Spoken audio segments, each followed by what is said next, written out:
Я вас приветствую, дорогие друзья, на нашем с вами канале. Сегодня я хотел поделиться с вами откровением, как я в первый раз испытал просветление. Это было лет 15 назад.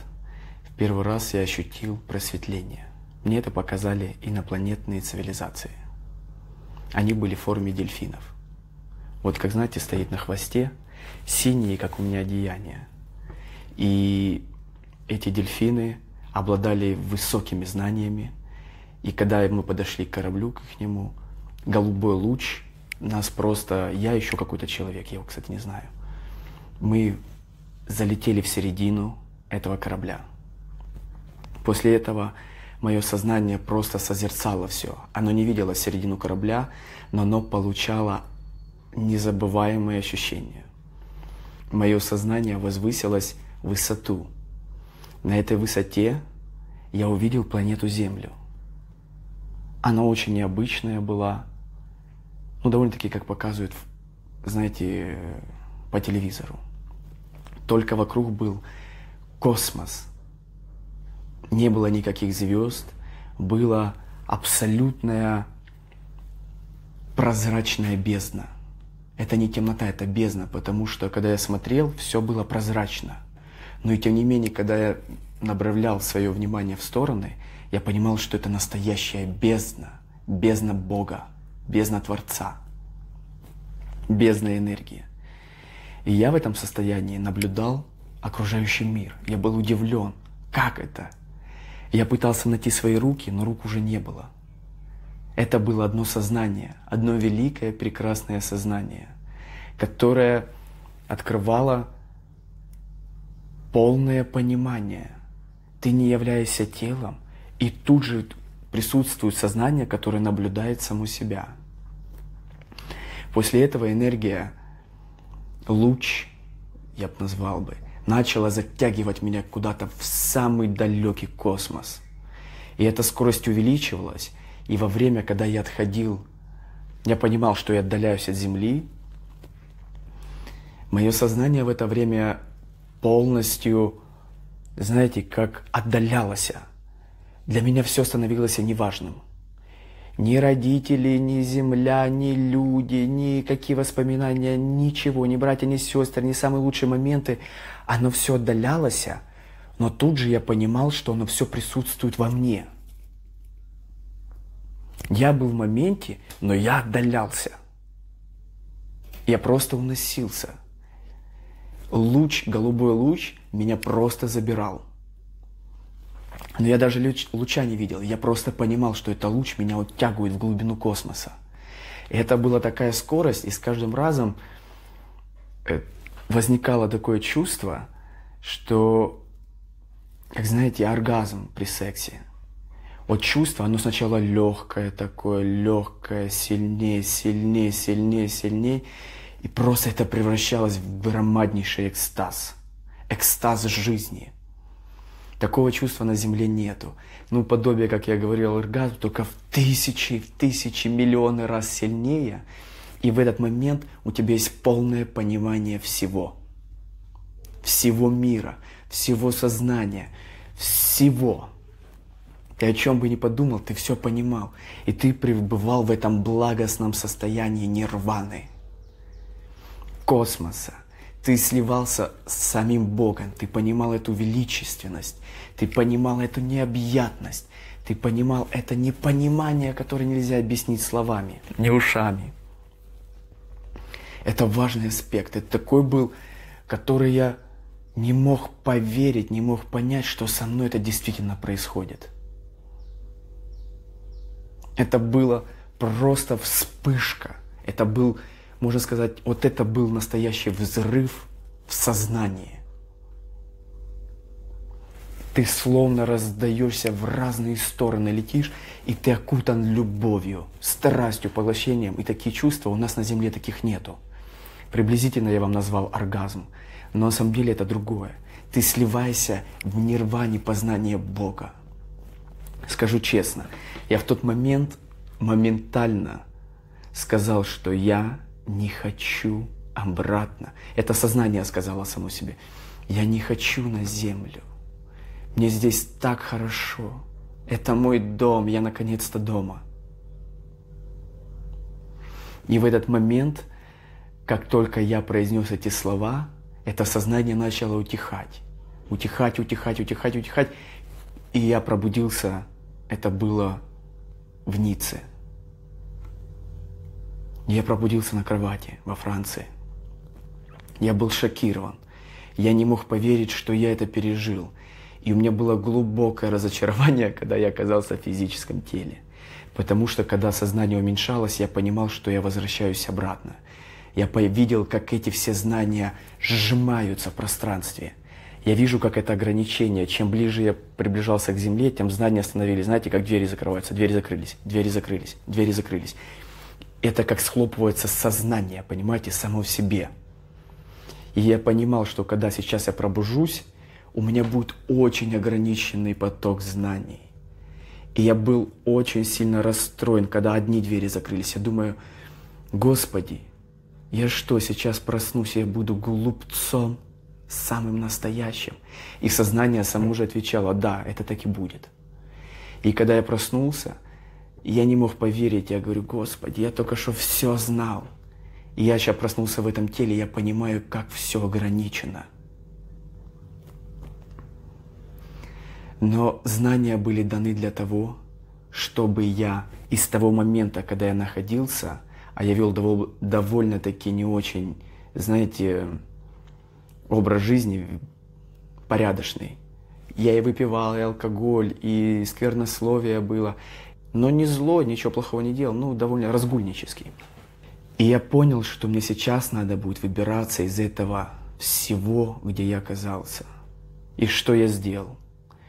Я потихонечку бросил курить, потом со временем я собрался с мыслями, энергиями, бросил пить. В этом процессе я начал читать книги усиленно, потому что я понял, что я должен прийти к этим знаниям на земле, к этому состоянию просветления. Когда я начал читать мудрецов, они все описывали то состояние, в котором я находился.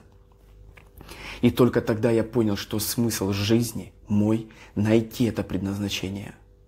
Когда я его найду, я тогда стану счастлив. Не на небесах, а здесь на земле. Это очень тяжелый путь, я скажу вам сразу.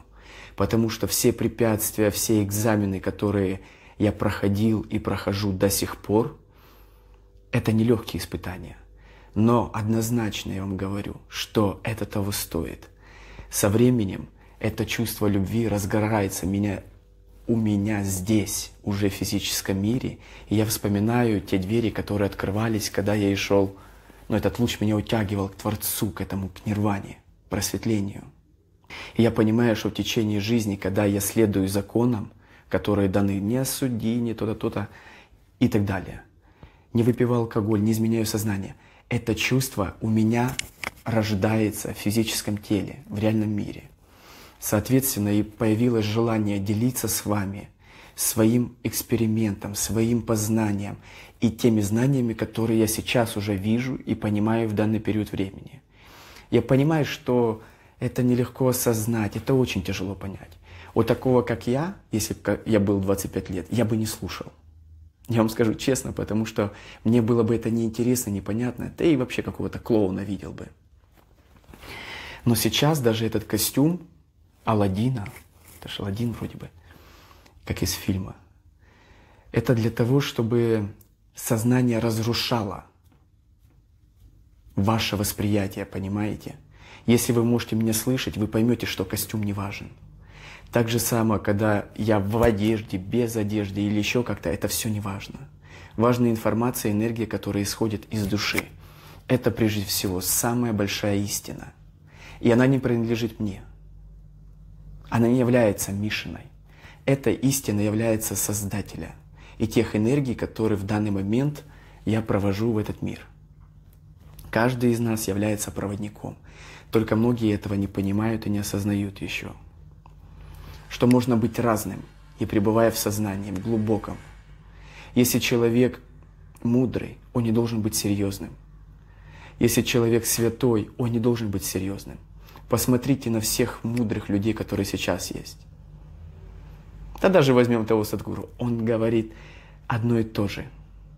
Потому что, когда пребываешь в осознанности, ты понимаешь, откуда говорит каждый осознанный человек. Каждый осознанный человек говорит с одного информационного поля, с определенного уровня вибраций. Это, знаете, как такой организм энергетический. Он живой, это энергия. И каждый человек, кто обладает осознанностью и просветлением, испытал и понимает, что такое просветление, этот человек может подключаться к этим знаниям. Когда он подключается к этим знаниям, он считывает информацию и ответы на свои вопросы в физическом мире. И это очень удивительно. Просто когда смотришь просветленных учителей, сейчас прекрасные девушки, мужчины, столько становится осознанных и просветленных. Это настолько красиво и круто. Просто милуйся и удивляйся этому всему процессу, восхищайся. И каждый человек преподносит информацию по-своему, из своего жизненного опыта, из своих возможностей. Потому что каждый человек работает в своем энергетическом поле с определенными людьми. И если даже, знаете, когда я рассказываю, если я одному человеку смог помочь, я уже понимаю, что я сделал какую-то работу полезную. Это не зависит 1000 человек рядом с вами, 1 000 000, 5, 10. Если вы уже смогли помочь одному, вы помогли самую важную вещь, осуществили в жизни этого человека. Он смог понять и прийти к Создателю. Это самая высокая награда для меня и для любого осознанного человека. Да, иногда, когда человек только пришел в осознанности, он думает, что учитель там должен бегать за ним, там, он не понимает, что прежде всего учитель никогда ни за кем бегать не будет, ни за одним человеком. Его задача — передавать человеку, который уже созрел и готов слышать. И задача ученика — прийти к учителю, но не учителя к ученику. Это важные аспекты, которые важно понимать каждому человеку разумному на планете Земля. Если вы желаете научиться, ваша задача — прийти к учителю, мастеру, обратиться с полным доверием. Я не говорю ко мне. Приходите к любому мастеру, но также мои двери открыты. Вы задавайте вопросы, которые вас интересуют. Если у вас проблемы, для этого мастеры и существуют, чтобы помогать тем людям, которые хотят прийти к осознанности и просветлению. Для этого мы все и присутствуем здесь, чтобы помочь. Также каждый мастер познает через вас самого себя. Когда вы приходите к мастеру, любой мастер смотрит на вас и познает сам себя, у него другое восприятие. Он познает себя в разных ипостасях. Каким он может быть? У мастера осознанного и просветленного все будет одно и то же. Не будет ничего плохого, не будет ничего хорошего. Он понимает, что в этом мире происходит единственный процесс — процесс жизни, процесс познания самого себя в этой жизни. И когда ваши души будут открыты к мастеру, только тогда вы сможете начать познавать себя. В моих ситуациях бывают очень интересные ситуации, когда уже созревшие души, даже они сейчас меня слышат, я с ними разговариваю. Моментами я могу их взять очень высоко. Когда мы ведем приватную беседу, я концентрируюсь на человеке, я забираю его очень высоко. И тоже зависит высота от того, насколько у человека душа раскрыта ко мне. Если она скрыта, и у нее есть любовь ко мне и понимание, у нее развита уже любовь. Это тот инструмент, который будет давать ей топливо.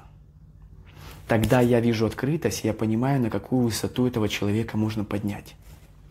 Он со мной поднимается на ту высоту, на которую я в данный момент его поднять вместе с ним. Но когда разговор прекращается, человек пребывает в полном понимании, знании, ему хорошо, он просто кайфует со мной. Но когда я отхожу, я каждого предупреждаю, понимаешь, я тебя сейчас поднял сюда, но тебе придется потом помнить эти ощущения и следовать примеру, который будут советы даны в видео в разных, которых я даю. Чтобы ты сам или сама научились подниматься к этому состоянию. Я служу как человек, который дает руку, и могу поднять человека в определенное измененное состояние, гораздо выше, в котором он находится. Но это моя энергия помогает ему. Когда я отпускаю эту энергию, мы, как знаете, теряем дистанцию, она остается легкая, духовная, но человек отходит, он занимается своими бытийскими работами, жизнью. Тогда он приходит в другое самочувствие. У него знание теряется, но он приходит на свой уровень вибраций. И у многих, если сильно высоко взять, у человека вообще теряется вера. Представляете? Это называю я откатом. Когда человека поднимаешь сильно относительно высоко, он чувствует, он все в этом моменте понимает. Он говорит: вот, я понимаю, я чувствую своей духовной сущностью. И когда человека отходишь от него, он моментально потом, естественным образом, понимаете, мы же в физическом мире, и тут есть свои физические законы, духовные законы. Если человек сам туда еще не дошел, значит, ему надо трудиться над собой прежде всего, чтобы он познал себя и свою духовную сущность. Тогда для него будет это естественно и понятно. Когда он сам сберется по ступенечкам к этому состоянию, и он скажет: вот оно наступило. А наступает оно когда? В течение жизни. Когда вы с людьми общаетесь, с семьей, с детьми, на улице, на работе, это самочувствие, знание приходит к вам потом, когда вы уже потрудились, а вы заработали это чувство, а сама жизнь вам дает его, потому что она живая. И она никого не хочет обижать. Это, как, знаете, искусственный интеллект. Ваше сознание развилось, она вам дает награду.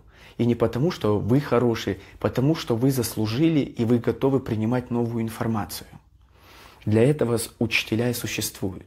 Они помогают, объясняют. Во время сатсанга или видео вы входите со мной в определенное состояние. Но в данный момент я нахожусь в глубине. В этой глубине нет нужды играть. Понимаете? В этой глубине я естественный. Вот сейчас с вами разговаривает самый естественный Миша. Можно сказать, самый честный.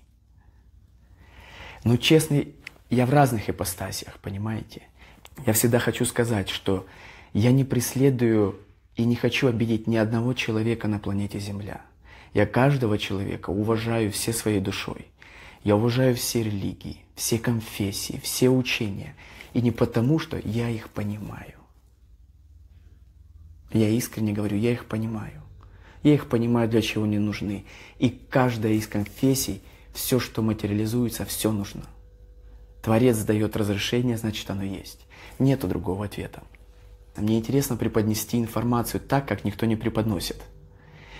В своем жанре.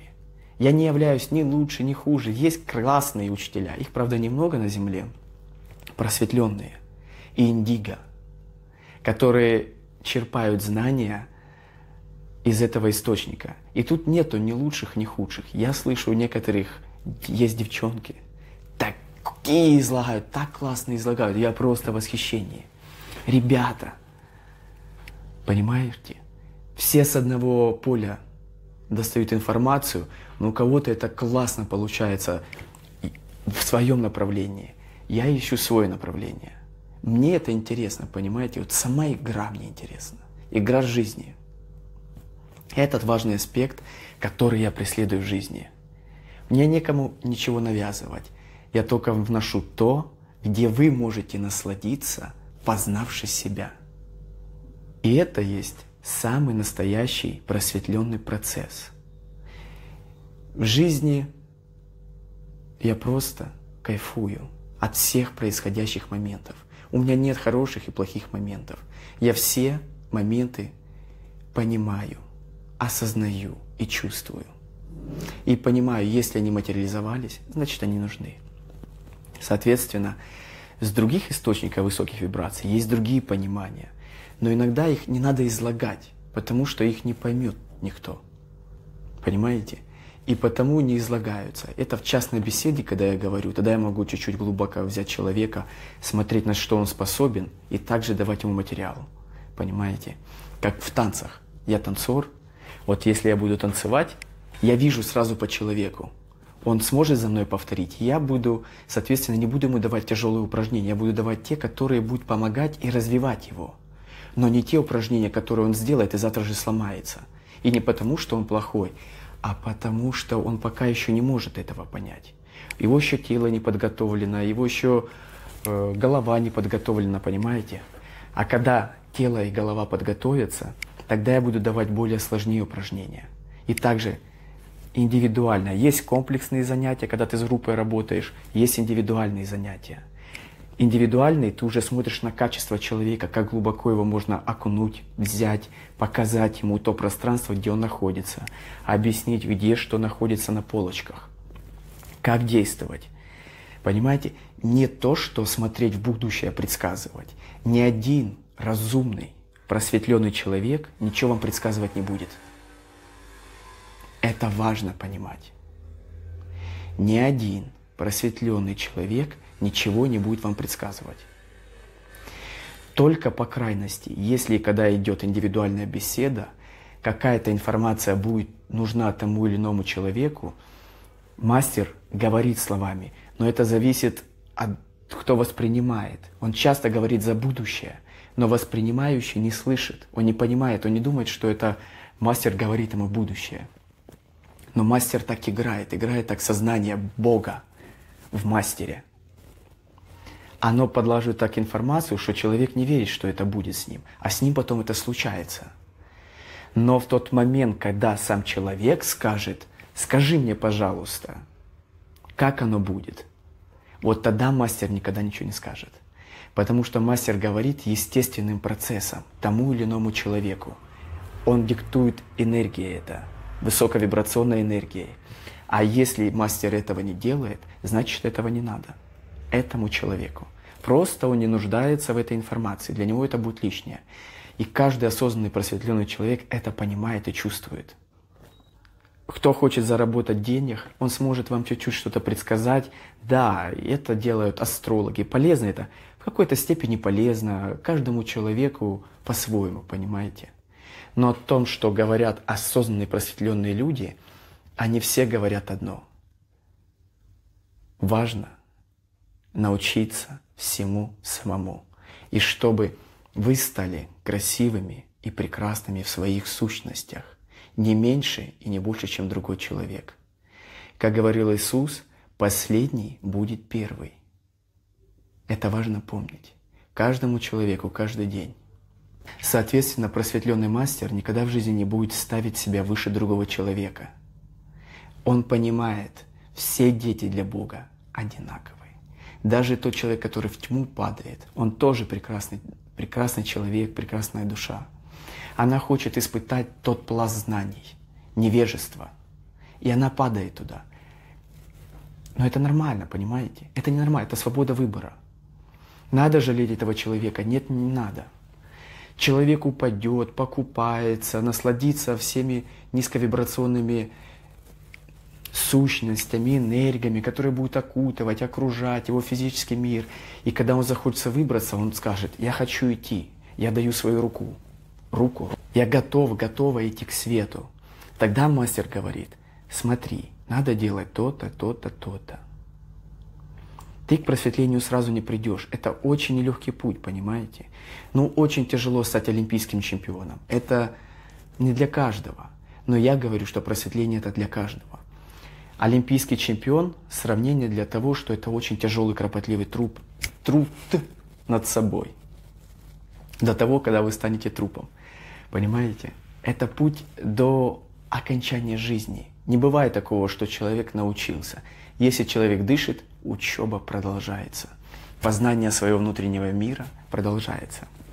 И также случается с каждым человеком. Мастер существует только для того, чтобы вам помочь на вашем жизненном пути, если вы готовы идти к свету и познать себя. Здесь нет никаких ни запретов, ни ограничений. Человеку нравится, он слышит, работает над собой. Не нравится, не слышит, не работает над собой. Тут нет ни плохого, ни хорошего. Это выбор ваш. Но я могу сказать вам одно. Счастье и любовь благодать, мудрость существуют. Они существуют прямо сейчас, в этом моменте. И только зависит от вас, можете вы прикоснуться к этой любви, мудрости и благодати сейчас. Если нет, тогда вы еще не научились. Вы еще не осознанный, не просветленный. Если научились, прекрасно, значит, у вас все хорошо. И те люди, которые идут к пробуждению, они часто хотят больших и быстрых результатов, но этого невозможно.